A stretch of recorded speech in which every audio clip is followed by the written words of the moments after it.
You think you understand power? I muttered under my breath, clutching the worn edge of my cloak. You have no idea. Babylon was a world apart from everything I had ever known. The city sprawled like a living organism, its walls rising so high they seemed to scrape the sky. Every street was crowded with merchants, soldiers, and nobles striding past with faces unreadable, eyes sharp and calculating. I was a captive here, ripped from Jerusalem, from the temple, from everything familiar, and yet somehow I had to survive. Not just survive, I had to thrive, or risk being swallowed by the court's machinery. The king's servants had given me a new name, Belteshazzar. I had tried to respond, tried to let the foreign syllables settle on my tongue, but it felt like swallowing fire. My friends Hananiah, Mishael, and Azariah had been renamed as well, each name a chain disguising the truth of who we were. It was subtle, the way the Babylonians erased a person through words, through culture, through obedience. They told us politely but firmly that we would learn their language, their ways, their gods. If we failed, if we resisted too openly, the consequences would be final. I looked at the others. Their eyes were wide, but their posture was proud. Even here, even stripped of our families and our homeland, they carried themselves with dignity. We can do this, I whispered to them one night, after the first grueling day of training in the palace. We have to. God is with us. He brought us here, yes, but he will not abandon us. Hananiah's eyes glinted in the firelight. If we must bow to survive, let it be with hearts unbowed, he said. His words struck me like a hammer. Courage wasn't optional. Here it was survival. The food was the first test. It's not in the obvious way, not with poison or threats, but with luxury. Bowls of meat, wine pressed from foreign grapes, delicacies I couldn't name, each meant to shape us, to conform us. The chief steward looked me over, brow furrowed, and said, "This is the king's provision. Eat, and you will grow strong." I wanted to taste nothing. My stomach churned. "No," I said quietly, voice steady though my heart pounded. "We cannot defile ourselves with this. We will eat vegetables and water." A ripple of shock passed through the other captives. The steward's eyes narrowed. "You dare refuse the king's food?" I nodded, head held high. "We will not betray who we are, even to survive." The first night, I lay awake listening to the sounds of the palace whispers in the corridors. The footsteps of guards pacing as though anticipating treachery, the faint clinking of chains on some unlucky soul in a distant tower. I thought of Jerusalem, of the temple, of the prayers we whispered as children. I prayed, low and deliberate, feeling the weight of God's presence pressing against the fear in my chest. "Show us your way," I whispered. "Guide us here, even in this land of strangers and threats."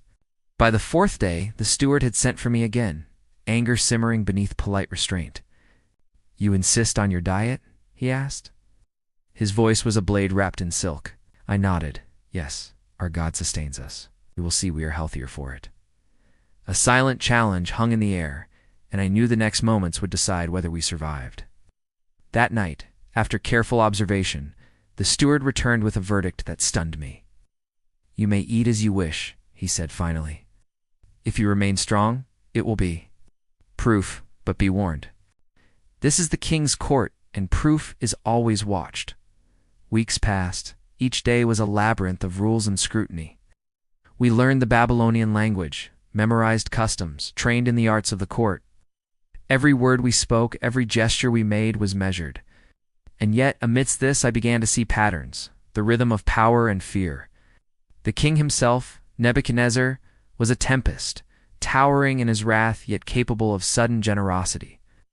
I learned to read his moods, to anticipate the dangerous tides of favor and anger.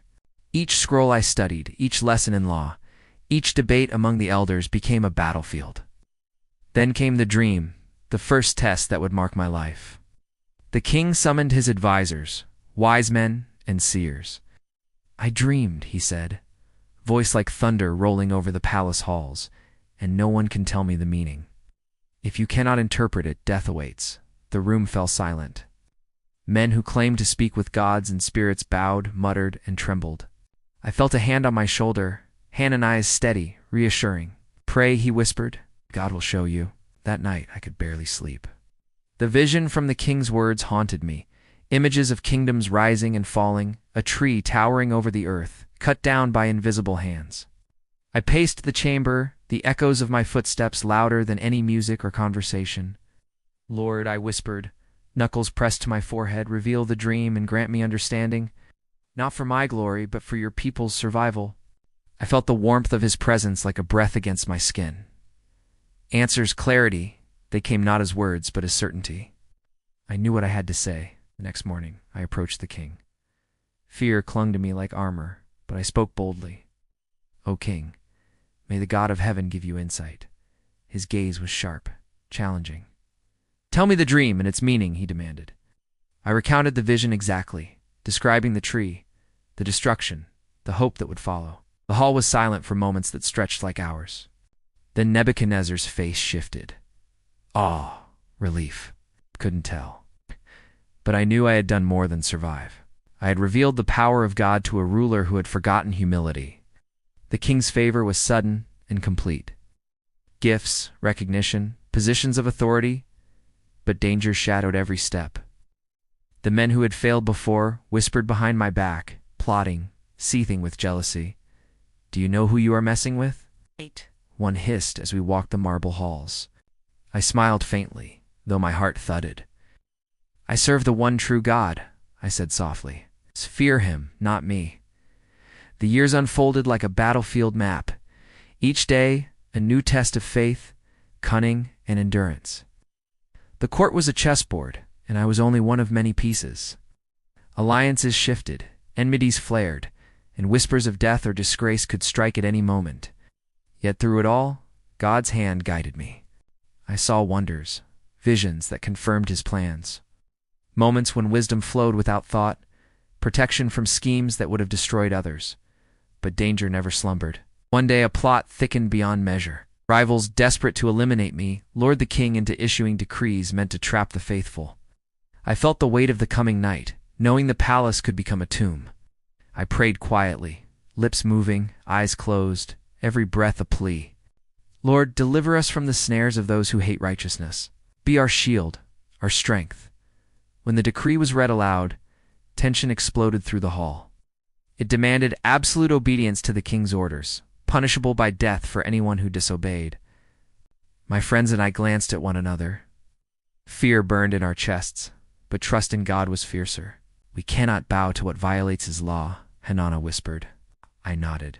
"We obey God first. Everything else follows." The following days were a delicate dance of survival. Every move calculated, every word measured. Spies lurked at corners, servants whispered secrets. The king's anger simmered beneath a veneer of control. Yet in the midst of this, Daniel, me, stood steadfast, a witness to the power of faith and courage under scrutiny. Every act, every gesture, every decision bore the weight of life and death, but also the light of hope. And then the moment came that would define us, the test of fire, the decree that could not be broken, the moment when heaven and earth seemed to hang on a knife's edge. But that, my friends, is for the next chapter, the night when faith would collide with mortal power, and the God of Daniel would make his presence unmistakably known.